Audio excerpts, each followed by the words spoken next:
بسم اللہ الرحمن الرحیم۔ حضور صلی اللہ علیہ وسلم ہر بیوی کے پاس ایک دن رہتے، باقی ازواج مطہرات البتہ باری والی زوجہ کے پاس اکٹھی ہو جاتی۔ ایک دفعہ حضرت عائشہ رضی اللہ تعالی عنہ کی باری تھی جب حضرت زینب رضی اللہ تعالی عنہ ابن ماجہ کی روایت کے مطابق بلا اجازت ان کے حجرے میں داخل ہوئی۔ آپ کو معلوم نہ تھا کہ حضرت زینب رضی اللہ تعالی عنہ موجود ہیں۔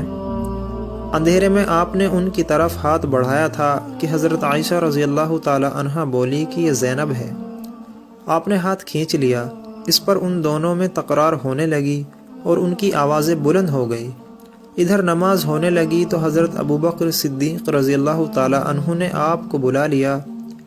حضرت عائشہ بولی ابھی نماز ادا کرنے کے بعد میرے والد مجھے خوب ڈانٹیں گے، اور ایسا ہی ہوا۔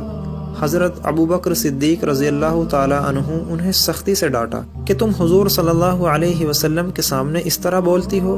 ایک بار رسول اللہ صلی اللہ علیہ وسلم حضرت عائشہ رضی اللہ تعالی عنہ کے پاس آئے تو انہوں نے پوچھا کہ آج کہاں رہے؟ فرمایا اے حمیرہ، ام سلمہ کے پاس تھا۔ کہا ام سلمہ سے آپ کا جی نہیں بھرتا؟ مجھے بتائیں، اگر آپ ایک وادی کے دو کنارے پر اترے، ایک سے گھاس چرا لی گئی ہو اور دوسرے کنارے پر کوئی گھاس کھانے والا نہ آیا ہو، آپ جانور کو کہاں چرانا چاہیں گے؟ فرمایا وہ جس کا سبزہ چکھا نہ گیا ہو۔ میں آپ کی دوسری عورتوں کی طرح نہیں، میرے علاوہ ہر عورت دوسرے مرد کے پاس رہی ہے۔ تو حضور صلی اللہ علیہ وسلم مسکرا دیے۔ شہروم مقوقس نے رسول اللہ صلی اللہ علیہ وسلم کو ایک قبطی باندی ہدیہ کی۔ حضرت عائشہ رضی اللہ تعالی عنہ کہتی ہیں کہ وہ حاملہ ہوئی تو مجھے پریشانی لگ گئی۔ ابراہیم کی ولادت ہوئی لیکن ماریا کو دودھ نہ آتا تھا۔ آپ نے بچے کے لیے دودھ دینے والی بھیڑ خریدی جس کا دودھ پی کر موٹا اور سرخ و سفید ہو گیا۔ ایک دن آپ ابراہیم کو اپنی گردن پر اٹھا کر لائے اور پوچھا عائشہ بچے کی مجھ سے مشابہت کے بارے میں کیا خیال ہے؟ میں نے سوتاپے کی وجہ سے کہا مجھے تو آپ سے کوئی مشابہت نظر نہیں آتی۔ فرمایا بچے کی صحت کے بارے میں کیا کہتی ہو؟ میں نے کہا جو بھیڑوں کا دودھ پیتا ہے وہ ایسے ہی ہو جاتا ہے۔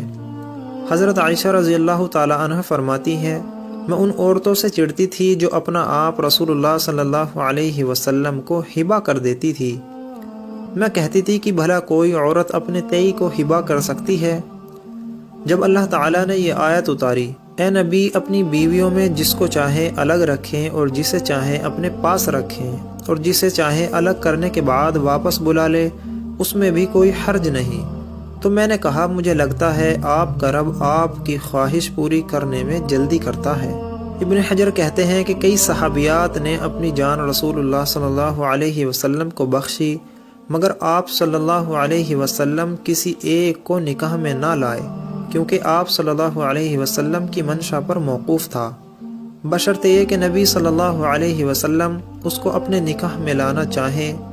ابن حجر نے حضرت میمونہ رضی اللہ تعالی عنہ کے وہبہ ہونے کا بھی رد کیا ہے۔ ام المومنین حضرت سودہ بنت زمع رضی اللہ تعالی عنہ نے اپنی باری کا دن حضرت عائشہ رضی اللہ تعالی عنہ کو دے دیا تھا، چنانچہ حضور صلی اللہ علیہ وسلم حضرت عائشہ رضی اللہ تعالی عنہ کے یہاں 2 دن قیام فرماتے تھے۔ حضرت عائشہ رضی اللہ تعالی عنہ فرماتی ہیں سودا کے علاوہ کوئی عورت ایسی نہیں کہ میرا اس جیسے طور طریقے اختیار کرنے کو دل چاہے، مگر ان میں بھی تندی تھی۔ ایک بار حضرت صفیہ بنت حیا اور حضرت عائشہ میں جھگڑا ہوا، دونوں نے ایک دوسرے کے باپ کو برا بھلا کہا تو رسول اللہ صلی اللہ علیہ وسلم نے سنا تو فرمایا صفیہ تم ابو بکر کو گالی دے رہی ہو؟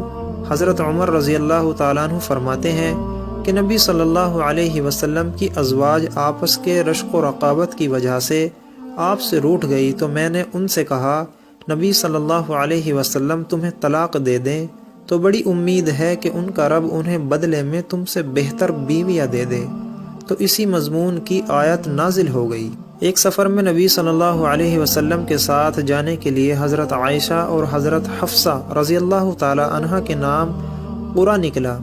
رات کے سفر میں گفتگو کرنے کے لیے آپ صلی اللہ علیہ وسلم حضرت عائشہ رضی اللہ تعالی عنہ کو اپنے ساتھ رکھتے تھے۔ حضرت حفصہ رضی اللہ تعالی عنہ کو اس پر رشک آیا اور انہوں نے حضرت عائشہ رضی اللہ تعالی عنہ سے کہا تم میرے اونٹ پر سوار ہو جاؤ اور میں تمہارا اونٹ پکڑ لیتی ہوں، دیکھتی جاؤ کیا بنتا ہے۔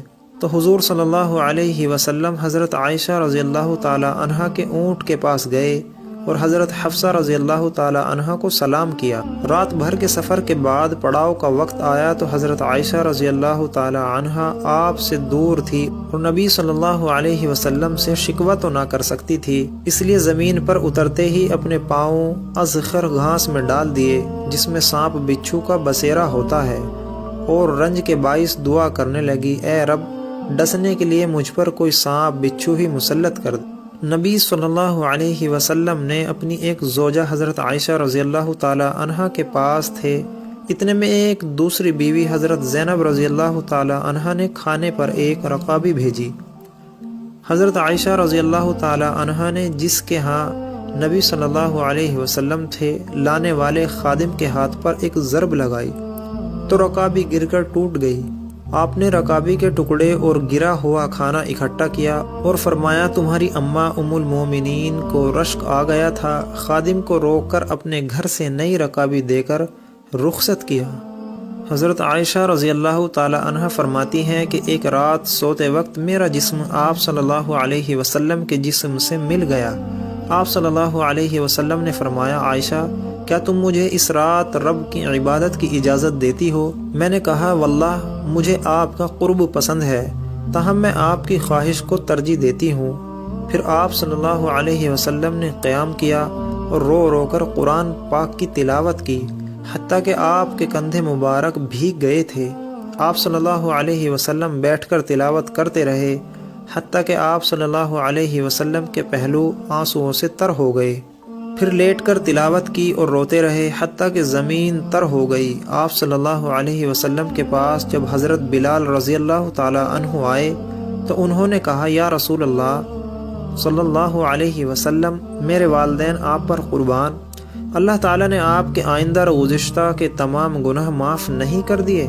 فرمایا، بلال، پھر میں شکر گزار بندہ نہ بنوں؟